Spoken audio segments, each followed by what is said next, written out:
We are here today with Erica Heath, now Wichman, recently married. Thanks for joining us. Yep, thanks for having me. Absolutely, especially since you're right in the middle of move. So Erica's moving here in a couple of days. So she was gracious enough to put the packing on hold to join us for 20 or 30 minutes. So I appreciate that. Of course, anything for one of my favorite lenders.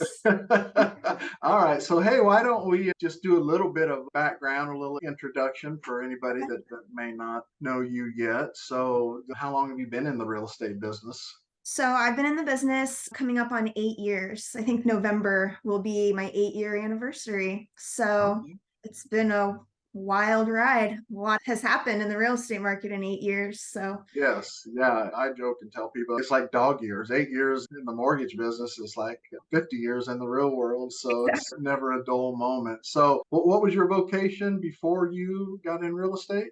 So before I was in real estate, I was a manager at a rental car company. So Okay. a lot different industry than what I'm doing now. But actually, if you think about it, I was kind of selling rental car upgrades, insurance, stuff like that.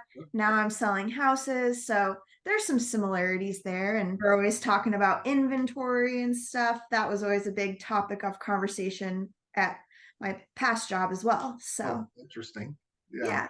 Well, they're both the people business, so it's all the basics are all the same. So, what initially attracted you to the real estate business? Well, I always just wanted to work for myself. Even back to probably high school, I always knew that I would own a business or run a business of some kind. And if you had asked me back then, I would have said, for sure, I'm going to own a tanning salon someday, 18-year-old me. But real estate is actually a way better option for me because I really am addicted to the people and I love meeting people and just getting to know everyone. But real estate is a lot less overhead than owning a tanning salon, I'm sure. So, Well, good. And I had called you a week or so ago to chat about KCRAR stats that it came out just to make sure I was interpreting them the right way. We talked a little bit about this then, but tell me what you're seeing right now in the market. yeah, so interest rates obviously have gone up. The Fed, this was their plan all along, is increase the interest rates to kind of pump the brakes on the real estate market. It seems like that's working. So now homes are sitting on the market for a few days longer, but they're still selling pretty close to the list price. I think in Johnson County, it's 100.1% of list price. Overall, in our area, it's like 99.8. So they're like right there neck and neck. So homes are sitting on the market for a little bit longer, but they're still selling at a strong price. But at the same time, you don't have to offer 50 or 100 grand over the list price or do any kind of crazy stuff like we were seeing. So the plan is working, it looks like. It's a good thing for everybody. But it Right. also does not mean that the market's going to crash. So, Right. We just don't have enough inventory for prices to drop dramatically, even though, like you said, the Fed's plan has reduced the number of buyers. It's also made sellers want to stay in their current home a little bit longer till rates come back down. So the net result is there's just not enough inventory, still way more buyers than there are houses for sales. I look at this as an opportunity for buyers right now. I think you can maybe speak to this, but I think in certain areas and in certain price ranges, it's still very, very competitive, but it's not quite the chaos that it was back in 21, let's say, when it was super nice. the balance between buyers and sellers has kind of leveled out. It's not such a heavy seller's market, but now buyers have a little bit more power. So there's a lot of good things with that. Being a buyer, you just got to get past the high interest rate for a minute, refinance later. Right. Well, and speaking of that, you're actually putting your money where your mouth is, right? Yep. Yeah, I'm moving in 2 days. Yeah. So we're going to move into our new house. My husband owned a house before we met, and now we use that house as an Airbnb. We're going to keep my house as kind of a midterm rental. It's the house I'm sitting in right now. And then we are buying our next house that we'll live in together. And now we'll have 3 properties between the two of us. It is cool to see how over time real estate does build wealth. People aren't joking about that. So it's cool that I can be an example of that. Yeah, well, I think it's great. It's easy to say, hey, forget about interest rates. You're actually doing it. Yeah, Yeah. well, fantastic. Yes, there's a lot of different ways to build wealth in general, but in real estate, a lot of people look back at their first house that they sold for X amount that now is worth 4 times as much. And they're like, Yeah. man, I should have never sold that house. So, one way to do it is the way that you're doing it, which is to buy a house, live in it for however long. And then when you move on to the next house, maybe keep that house for an investment property. Exactly. And at the same time, yeah, we're buying our new house at a higher interest rate, but the two houses that we currently own have that 3% interest rate. So it really is the best of both worlds. The two investment properties now are going to have lower interest rates. We'll be able to rent them and make a little bit of money on those every month, but we're still going to buy the house that we want. And I'm not going to let high interest rates put my life on hold. So why would I let anybody else do that? You know? Absolutely. Absolutely. Yeah. Well, I think that's a great example. So tell me a little bit about your business model. What percentage of your business now, after 8 years, comes from either repeat clients or referrals from your existing clients?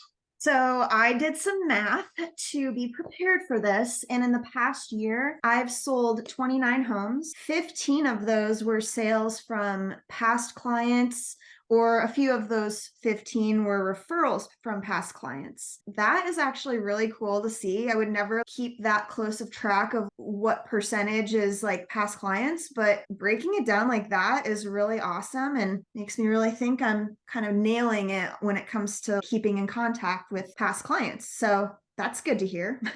Yeah, it may seem like it's been a lifetime, but 8 years is a relatively short time Yeah. in business. And to get that high of a percentage already from repeat clients or referrals is remarkable. I mean, that's good because as you go, that number will grow and grow and grow. And someday you'll be 80 to 90% of your business is past clients, which it's fun because then you're dealing with people you already know and they already Yeah, like you. And it's just like hanging out with your friends all the time. exactly. It's great. So So, so you're doing a great job on that. Tell me what you do to nurture those past client relationships. So I'm really not doing anything that fancy. I have a pretty specific marketing plan when it comes to past client that includes probably 4 or 5 handwritten cards. There's a couple that I send after closing. There's a couple that I send for their home anniversary. I send them a home anniversary CMA with kind of an email template that I've come up with. Just says, happy anniversary. Here's some information for you about your house and your area. Here's a quick recap of what I'm seeing in the market right now. And then I send an end of the year holiday card of some kind, or sometimes it's a little gift. It just kind of depends. But yeah, it's nothing fancy. And I think it's one of those things that's very low pressure. I always remind people I'm here if you need me, but I'm not going to bug the crap out of you at the same Right. time. I don't like it when people do that to me. So I'm Yeah. not going to do it to my own clients. So. Yeah. I think your handwritten cards are a nice touch. It's kind of old fashioned, which makes it stand out more today than it did even 10, 15 years ago. I mean, I get cards from you after we work. I think it's a nice touch. Yeah, and I love getting mail of any kind besides bills probably, but it's fun to get a letter in the mail. So I enjoy that. So that's why I do it for clients. I'm really just going off of like, what do I enjoy doing? How do I like to be treated when I'm in the other seat? That kind of thing, you know? Yeah. So tell me what's your favorite thing about being a real estate agent? Favorite thing is that there's no right or wrong way to do anything. If I get sick someday of writing cards or sending emails or something, I'll find an alternative. But definitely my favorite thing is meeting the people and staying in touch. Everyone has something different that's making them tick. So it's kind of an adventure to figure those things out and really get to know somebody. You mentioned how many transactions you've done in the last 12 months, which is really a super strong number. I saw a statistic recently, and I won't quote it because I don't remember the exact, but a very, very low percentage of agents have done more than 4 transactions in the past 12 months. So obviously you're doing something right. So what's your secret sauce? What are you doing to do so much business?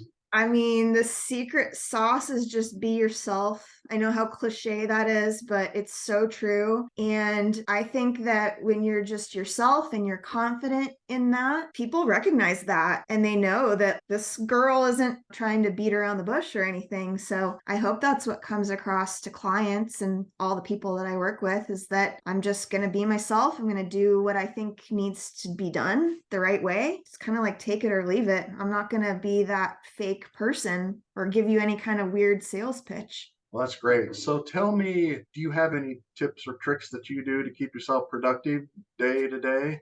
Just a good old to-do list. There's no CRM or computer program or anything that can replicate just writing down your to-do list on a piece of paper and crossing it off. Especially right now that I'm in the middle of moving, we've got to-do lists posted all over our house right now. But I love it. That's probably one of the first things I do in the morning is sit down and I look at, okay, what did I do yesterday that didn't get done? And what needs to happen today it has to be done today. And then what can wait until tomorrow if it absolutely has to. So just organizing things into those categories. Yeah. So prioritizing your most important activities and getting Yeah, those done. Yeah. Yeah. Well, that's exactly. fantastic. So one of the questions I like to ask is knowing what you know now, if you could go back 8 years in time, is there anything that you would do differently or maybe emphasize a little bit more? Well, I just remember when I first started, I thought I am for sure going to be one of those agents that's out there selling those big fancy homes off like Ward Parkway. Like, I'm going to sell the $1 million houses and no problem. And now that's not so important to me, I guess. I just want to work with regular people that are like me. Obviously, I would love to sell one of those big, gorgeous houses, but I guess I don't need that anymore to feel good about what I'm doing with work. So, yeah, I would say if I could go back and do it all over again, it's like just go with the flow and don't set your expectations so high on what type of house you're going to sell because it doesn't matter. It's the people that matter more than the house, you know? Yeah. Well, good. So what keeps you in the real estate business after 8 years? What keeps me in the real estate business is that well, first, I stay so busy that I don't have time to think about doing anything else.